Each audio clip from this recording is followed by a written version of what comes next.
अब सर हमारे साथ कुछ व्यूवर्स जुड़ गए हैं। अब मयंक पांडे जी हमारे साथ जुड़ गए हैं सर, उनके भी सवाल को ले लेते हैं सर। ठीक है।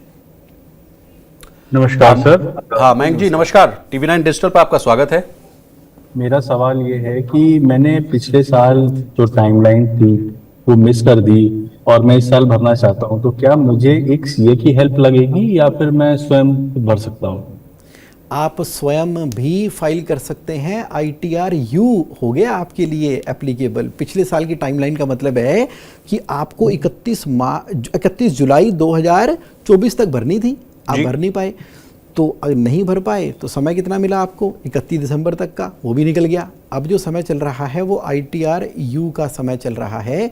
तो आप खुद पोर्टल पे जाएं और वहाँ पर अब ITR 1 नहीं जाएगा, 2 नहीं जाएगा, यू जाएगा। वहाँ पर आप अपनी रिटर्न को फाइल करेंगे। लेकिन ध्यान रखिएगा अगर आपका कोई रिफंड बनता है TDS का तो रिफंड नहीं मिलने वाला, ये बात ध्यान रखिएगा। हाँ, जो नया कानून आ गया है जो कि 1 अप्रैल 2026 से शुरू होगा उसके अंदर रिफंड का प्रावधान है, लेकिन आप कर तो सकते ही हैं रिटर्न फाइल अपनी। जी, अब सर ITR की बात हो रही है तो आपसे हम समझना चाहेंगे कि किन लोगों को ITR भरना जरूरी होता है या फाइल करना चाहिए। देखिए, section 139(1) of the income tax act 1961 के अनुसार क्या बात है कि आपकी अगर इनकम टैक्सेबल है ना जी, तो आपको रिटर्न फाइल करना है, टैक्सेबल नहीं है तो नहीं फाइल करना। जैसे कि अगर 7 लाख रुपए तक की आपकी इनकम है तो कोई टैक्स ही नहीं बनता जी।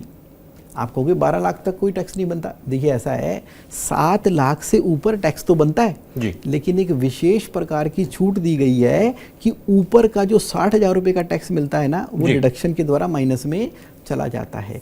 तो यानी कि अगर आपकी इनकम टैक्सेबल लिमिट से ऊपर है तो आपको अपनी इनकम टैक्स रिटर्न फाइल करना कंपलसरी, जरूरी बहुत ज़्यादा है। अगर इससे कम है, 6 लाख, 5 लाख, 3 लाख, 2 लाख है इनकम, तो रिटर्न फाइल करना ज़रूरी नहीं। लेकिन फिर भी हम रिकमेंड करते हैं कि आपको अपनी रिटर्न फाइल करनी चाहिए ताकि आपके पास इनकम का प्रूफ बने जी, ताकि आपको अपने कोई लोन अप्लाई करना है, कोई गाड़ी लेनी है, कोई वीज़ा अप्लाई करना है, वो सब चीज़ों के लिए हम फिर भी रिकमेंड करते हैं। बाकी ज़रूरी नहीं है बिलो टैक्सेबल लिमिट।